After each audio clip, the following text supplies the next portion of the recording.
Good morning everybody, प्रिय students and दोस्तों।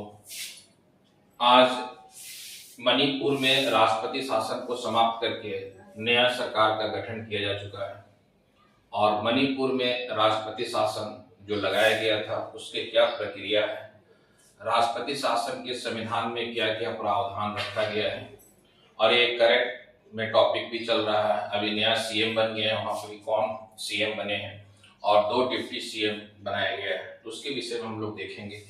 ये करंट अफेयर का टॉपिक है और यहाँ से क्वेश्चन पूछा जाता है एग्जाम में। जब भी आप सिविल का मेंस का एग्जाम देखेंगे, जब भी होगा तो राज्यपाल के संबंध में हमेशा राष्ट्रपति से जोड़ करके क्वेश्चन पूछा जाता है कि राष्ट्रपति शासन प्रक्रिया क्या है, राष्ट्रपति शासन क्यों लगाया जाता है और राष्ट्रपति शासन को किस प्रकार हटाया जाता है। अभी 4 फरवरी 2026 को भारत की राष्ट्रपति या भारत की महामहिम राष्ट्रपति द्रौपदी मुर्मू ने एक आधिकारिक घोषणा करके इसकी जानकारी दिए हैं। अब वहां चुनी हुई सरकार, विधानमंडल सस्पेंड था, निलंबित था, अब चुनी हुई सरकार का रास्ता साफ हो गया और नया वहां सीएम भी बन गए हैं। नया सीएम बनने के साथ ही चुनी हुई सरकार फिर से आपको कार्य करना प्रारंभ कर दिया है। तो यह राष्ट्रपति शासन क्यों लगाया गया, एक तो ये क्यों, इसके जवाब हम लोग देखेंगे कि राष्ट्रपति शासन क्यों लगाया गया, पहला पॉइंट। दूसरा, राष्ट्रपति शासन क्या होता है, राष्ट्रपति शासन क्या है, क्यों लगता है, क्यों का तो देख लेंगे, क्या संवैधानिक प्रावधान है, उस संवैधानिक प्रावधान के विषय में भी देखेंगे। और मणिपुर भारत का एक महत्वपूर्ण राज्य है क्योंकि मणिपुर में अब तक भारत में सबसे अधिक बार राष्ट्रपति शासन लागू किया गया। मणिपुर में पहली बार राष्ट्रपति शासन 1967 में लागू किया गया था। वर्तमान समय में जो लागू किया गया है वह आपको है 2025 में फरवरी में, और फरवरी में ही 2026 में इसे समाप्त किया गया। लगभग 1 वर्षों तक राष्ट्रपति शासन रहा। और मैं इस जो मेन पॉइंट है, और जब भी आप आईएएस का हो या आरएएस का पेपर हो, मेंस में क्वेश्चन राष्ट्रपति शासन से हमेशा पूछा जाता है और कोई ना कोई एग्जांपल दे करके तकनीकी रूप से संवैधानिक कभी प्रावधान पूछ देंगे, कभी इसमें राष्ट्रपति शासन लगता है तो राष्ट्रपति शासन का क्या क्या आधार है लगाने का, उन सभी बिंदुओं पर हम लोग एक एक पॉइंट करके डिस्कस करेंगे और जो संवैधानिक प्रावधान है वह भी बताएंगे। राष्ट्रपति शासन बहुत इंपॉर्टेंट है। जब आप पॉलिटी पढ़ेंगे तो अब तक भारत में जो है 135 बार राष्ट्रपति शासन लागू हो चुका है और 135 बार राष्ट्रपति शासन लागू हुआ है और जिसमें से सबसे अधिक बार राष्ट्रपति शासन जो मणिपुर में लगा है, 11 टाइम्स मणिपुर में 11 बार लगाया जा चुका है। पहली बार 1967 में लगाया गया था और वर्तमान समय में जो लगाया गया था फरवरी 2013, फरवरी 2025 को लगाया गया और 4 फरवरी 2026 को राष्ट्रपति की आधिकारिक घोषणा के साथ ही मणिपुर में राष्ट्रपति शासन समाप्त हो गया। तो अब हम लोग देखते हैं, आपके सामने ही देखिए मैंने बोर्ड पर मेन पॉइंट जो है मेंस के टाइप से, जो मेंस के क्वेश्चन में भी आपका यहाँ सहायता करेगा, मेंस में क्या लिखना है उस पूरे बिंदु को मैंने बोर्ड पर लिखे हुए हैं एक पॉइंट में, एक ही जगह, ताकि आपको सभी चीजें समझ में आ जाए कि राष्ट्रपति शासन होता क्या। क्योंकि राष्ट्रपति शासन तो जनरली सभी किताब में लिखा मिल जाएगा, लेकिन राष्ट्रपति शासन की कुछ बारीकियां बिंदु, संसदीय अनुमोदन क्या होता है, संवैधानिक प्रावधान क्या है, राष्ट्रपति शासन क्यों लगाया जाता है, उन सभी विषयों पर हम लोग डिस्कस करते हैं और देखते हैं। तो देखिएगा, आपको मैं पहले ही हेडिंग बना दिए हैं, मणिपुर में राष्ट्रपति शासन कितने बार कुल लग चुका है, 11 टाइम्स लग चुका है। मणिपुर में राष्ट्रपति शासन लागू किया गया, तो क्यों लागू किया गया, इसका मैंने 4 बिंदु में एनालिसिस किए हैं जो इंपॉर्टेंट है। तो आप याद रखिएगा, मणिपुर में राष्ट्रपति शासन की नौबत जातीय हिंसा, राजनीतिक अस्थिरता और संवैधानिक संकट के कारण आई, जिसमें ये 4 कंडीशन है। इसी के आधार पर राष्ट्रपति शासन क्यों लगाया गया था मणिपुर में। तो सबसे पहला जो इंपॉर्टेंट है, जातीय हिंसा। अब ये जातीय हिंसा है क्या, तो मेतेई देखिएगा, जब आप पढ़ेंगे तो मणिपुर में 2 समुदायों के बीच में 2023 में अविश्वास ज्यादा हो गया था, जिसके कारण वहां पर ही आपस में लोगों का संघर्ष हुआ। तो ये मैंने लिखे हैं यहाँ पर जातीय हिंसा। और इस जातीय हिंसा में दो समुदाय के लोग थे, एक मेतेई थे और दूसरा कुकी में अविश्वास गहरा हो गया था, जिसके कारण इन दोनों के बीच में क्या हुआ कि एक संकट आ गया और इन दोनों के बीच में आपस में संघर्ष हो गया। और इसी संघर्ष के कारण क्या है कि जातीय हिंसा बढ़ने लगा। वहां मणिपुर में राष्ट्रपति शासन लगाने की एक नौबत आ गया, पहला। दूसरा, संवैधानिक संकट। संवैधानिक संकट क्या हुआ, 6 महीने में नया विधानसभा सत्र नहीं बुलाया गया। और संविधान में क्या कहा जाता है कि संविधान में प्रावधान है कि 2 सत्र के बीच में 6 महीना से कम का समय होना चाहिए, चाहे वह केंद्र का हो चाहे वह राज्य का। संसदीय शासन व्यवस्था में यह मुख्य प्रावधान बताया गया है कि 6 महीने के भीतर संसद का या विधानसभा या विधानमंडल का सत्र आयोजित किया जाना चाहिए। लेकिन यहाँ 6 महीने के अंदर विधानसभा का सत्र आयोजित नहीं किया गया था, इसलिए यहाँ पर क्या आ गया, संवैधानिक संकट आ गया। तो दूसरा कारण संवैधानिक संकट। तीसरा, सीएम जो थे आपको वीरेंद्र सिंह जो थे सीएम, उन्होंने त्याग पत्र दे दिया। और त्याग पत्र देने के बाद क्या हुआ, वीरेंद्र सिंह के त्याग पत्र के बाद नया नेता तय नहीं किया जा सका। तो नया नेता कौन है, इसका इन लोगों ने कोई अभी डिसीजन नहीं ले पाए कि नया नेता कौन होगा रिजाइनेशन देने के बाद। तो ये भी एक संकट बन गया था, तीसरा कारण। चौथा, बीजेपी असमर्थ है। असमर्थ, बीजेपी असमर्थ क्यों हो गया, क्योंकि बहुमत होने के बावजूद वहां सीएम का चुनाव नहीं हो पाया। बहुमत होने के बावजूद जो है वहां सीएम का चुनाव नहीं हो पाया। तो ये 4 संकट था जो मणिपुर में राष्ट्रपति शासन क्यों लगाया गया और ये क्यों का जवाब था, जो सबसे महत्वपूर्ण है आप याद रखिएगा। 4 संकट में सबसे पहला संकट मैंने बताया जातीय हिंसा 2 समुदायों के बीच में। दूसरा मैंने बताया संवैधानिक संकट। संवैधानिक संकट में क्या बताया गया, संविधान में कहा गया है कि 6 महीने के अंदर आपको है 2 सत्र, एक वर्ष में 2 सत्र आयोजित किया जाएगा। लेकिन संवैधानिक संकट इसलिए हो गया कि 6 महीने में नया विधानसभा सत्र नहीं बुलाया गया।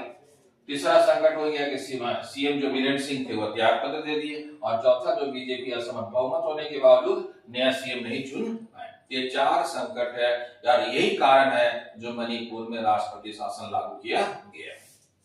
अब राष्ट्रपति शासन क्या होता है, क्या है, तो राष्ट्रपति शासन क्या है, क्या का जवाब अभी हम लोग देख रहे थे। क्यों लगाया गया, तो क्यों का हम लोगों ने देखे आंसर, 4 कारण मैंने बताया।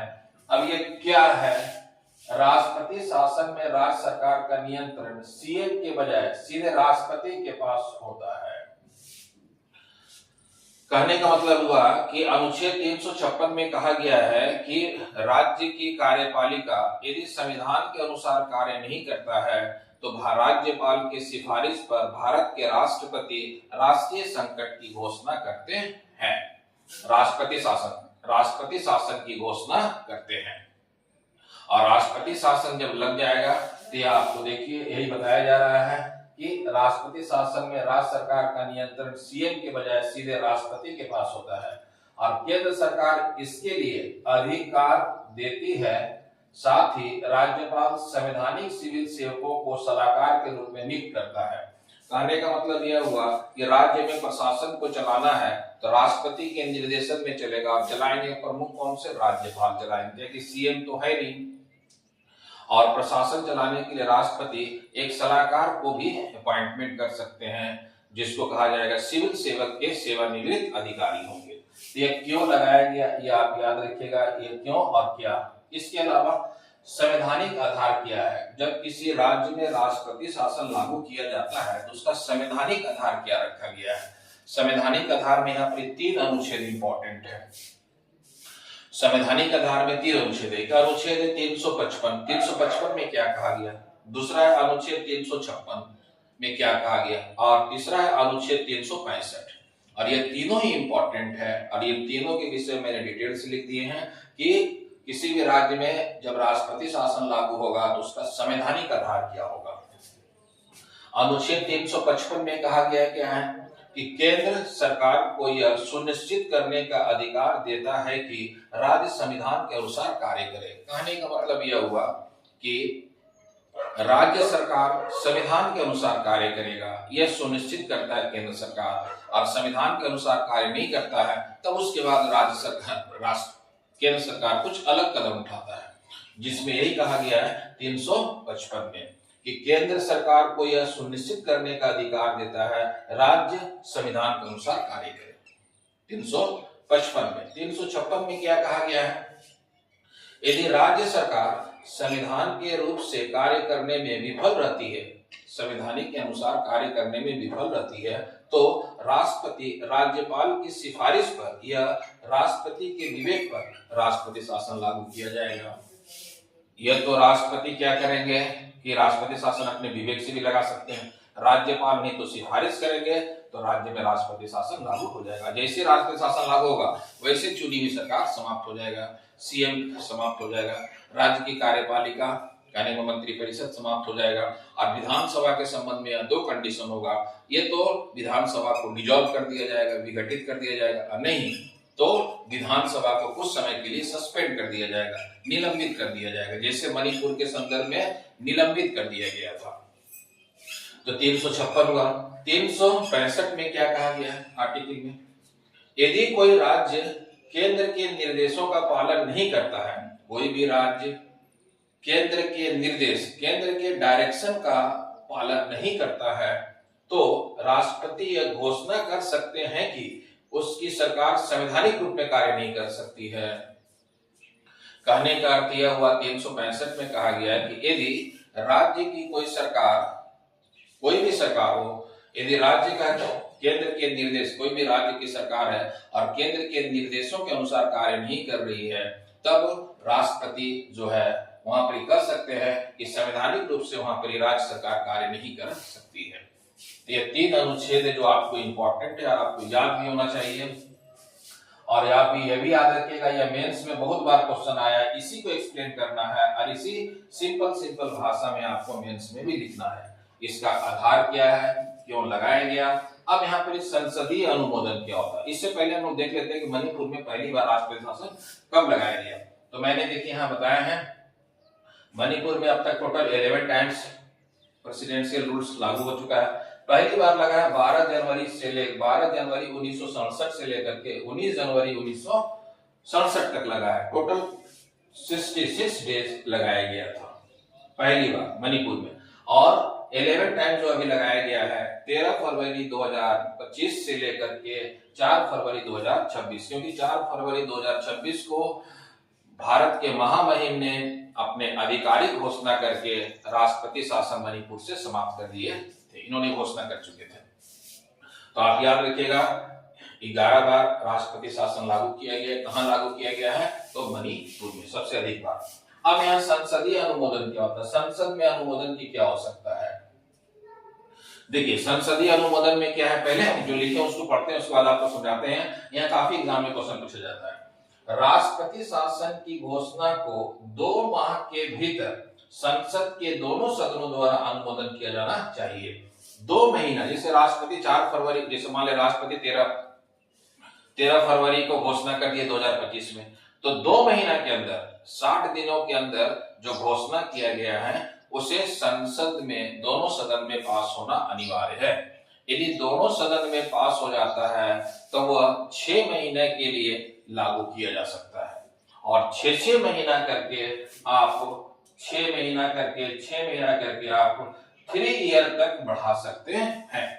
3 वर्षों तक वहां पर राष्ट्रपति शासन लागू किया जा सकता है। लेकिन यदि 3 वर्ष से यदि अधिक लगाना हो किसी भी राज्य में, तब वहां आपको संविधान में संशोधन करना पड़ेगा।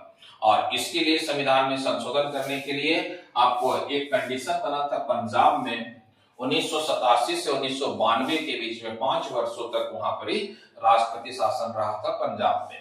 तो वहां लगाया गया था 5 वर्ष तक वहां पर संशोधन किया गया था। 59वां अमेंडमेंट किया गया था 1989 में, और वहां पर 3 वर्ष से अधिक बढ़ा करके 5 वर्ष किया गया था पंजाब में। तो 2 आप ये 6 महीने, जैसे 6 महीने बढ़ा करके आप 3 वर्ष तक तो आराम से लगा सकते हैं। संसद से अनुमोदन लेने के बाद। लेकिन 3 वर्ष से अधिक लगाना होगा तो संविधान में संशोधन करना पड़ेगा। और ये संविधान में संशोधन एक बार हो चुका है, वो पंजाब के संदर्भ में राष्ट्रपति शासन लगाने के संदर्भ में। तो ये आप याद रखिएगा, संसदीय अनुमोदन है। और इसी में एक कंसेप्ट ये भी पूछा जाता है कभी काल क्वेश्चन घुमा करके कि मान लेते हैं कि संसद जैसे 13 फरवरी 2025 को राष्ट्रपति शासन लागू कर दिया गया मणिपुर में, और किसी कारण से कुछ दिनों के बाद लोकसभा डिजॉल्व हो जाता है। लोकसभा का विघटित सदन है, जब वो विघटित हो जाएगा तब इसमें क्या होगा, फिर राज्यसभा उसको 2 महीने के अंदर अनुमति देगा। फिर जब लोकसभा का चुनाव हो जाएगा, चुनाव होने के बाद फिर वो उसको अनुमति प्रदान करेगा। यदि वो अनुमति नहीं प्रदान करता तो ऑटोमेटिक फिर वह समाप्त हो जाएगा। ये संसदीय अनुमोदन को थोड़ा सा आप याद रखेंगे, जो इम्पोर्टेंट है कि राष्ट्रपति शासन में रखा गया है 2 वर्ष के लिए, आपको 2 मंथ के लिए रखा गया है राष्ट्रपति शासन में, जबकि राष्ट्रीय संकट में 1 मंथ के लिए रखा गया है, 60 डे एम 30 डे जो इससे जुड़ा हुआ है। अब राष्ट्रपति शासन के संबंध में कुछ और भी फैक्ट मैं आपको बता देता हूं कि भारत में पहली बार राष्ट्रपति शासन लागू किया गया था 1951 में। कहां? तो पंजाब में। और पंजाब में उस समय भार्गव की सरकार थी, जिसको समाप्त किया गया था। राष्ट्रपति शासन सबसे लंबे समय तक जो लगाया गया था वह पंजाब में लगभग 5 वर्षों तक, 1987 से 1992 के बीच में। और इसी में मैंने बोला था कि 3 वर्ष से अधिक रहा तो एक संशोधन करना पड़ा था 59। इसके अलावा भारत में सबसे कम समय के लिए राष्ट्रपति शासन लागू किया गया था महाराष्ट्र में, और यह महाराष्ट्र में लागू किया गया था 2018 में। मात्र 3 से 4 दिनों के लिए राष्ट्रपति शासन लागू किया गया था। इसके अलावा भारत के 2 राज्य में अभी राष्ट्रपति शासन लागू नहीं हुआ है, वह याद रखिएगा कहां नहीं लागू हुआ है, तो छत्तीसगढ़ और तेलंगाना में अभी भारत में राज्यों में राष्ट्रपति शासन लागू नहीं हुआ। अच्छा, जब राष्ट्रपति शासन किसी भी राज्य में लग जाएगा तो राज्य की कौन सी संस्था प्रभावित नहीं होगी, तो आप याद रखिएगा न्यायालय, उच्च न्यायालय प्रभावित नहीं होगी। हाई कोर्ट, न्यायालय चाहे डिस्ट्रिक्ट कोर्ट हो, मतलब न्यायालय पर किसी भी प्रकार का प्रभाव नहीं पड़ेगा। एक तो ये इंपॉर्टेंट। दूसरा, मौलिक अधिकार में किसी भी प्रकार का कमी नहीं होगा। मौलिक अधिकार में किसी भी प्रकार के उसमें कटौती नहीं की जा सकता है। मौलिक अधिकार में आप ना सस्पेंड कर सकते हैं, ना उसमें कटौती कर सकते हैं। मौलिक अधिकार पर भी किसी प्रकार का प्रभाव नहीं पड़ेगा। लेकिन किसी राज्य में राष्ट्रपति शासन लागू हो जाने के बाद क्या है, उस राज्य का बजट, उस राज्य का कानून संसद के द्वारा बनाया जाएगा, और संसद के द्वारा बनाए जाने का यह प्रावधान रखा गया है। तो ये टॉपिक बहुत ही इंपॉर्टेंट और बहुत ही हाईलाइट है, मेंस के लिए तो बहुत ही इंपॉर्टेंट है। हमेशा एग्जाम में क्वेश्चन पूछा जाता है, आप उठाकर मेंस देख लीजिए। 2025 का जो आईएएस का मेंस हुआ है, 2025 में जो आरएस का मेंस हुआ है, राज्यपाल से क्वेश्चन पूछा ही जाएगा। और राष्ट्रपति बहुत ही इंपॉर्टेंट, राष्ट्रपति और राज्यपाल दोनों ही बहुत ही महत्वपूर्ण है। तो राज्यपाल से आप याद रखिएगा। मणिपुर के संदर्भ में हम लोगों ने देखे। अब मणिपुर में कुछ करंट अफेयर, ये तो राष्ट्रपति शासन को समाप्त किए गए करंट अफेयर था जो मैंने बता दिया। अब मणिपुर में देखिएगा नया सीएम बन गया है, यह करंट अफेयर में है। यह क्वेश्चन आपके एग्जाम में पूछा जा सकता है। याद रखिएगा, युमनाम खेमचंद सिंह को नया सीएम बनाया गया है। युमनाम खेमचंद सिंह को नया सीएम बनाया गया, जबकि 2 डिप्टी सीएम भी बनाया गया। उप मुख्यमंत्री, एक महिला उप मुख्यमंत्री बनाया गया नेमचा किपगेन को। नेमचा किपगेन को महिला मुख्यमंत्री के रूप में, उप मुख्यमंत्री के रूप में बनाया गया है, याद रखेंगे। और एक दिखो को बनाया गया है उप मुख्यमंत्री।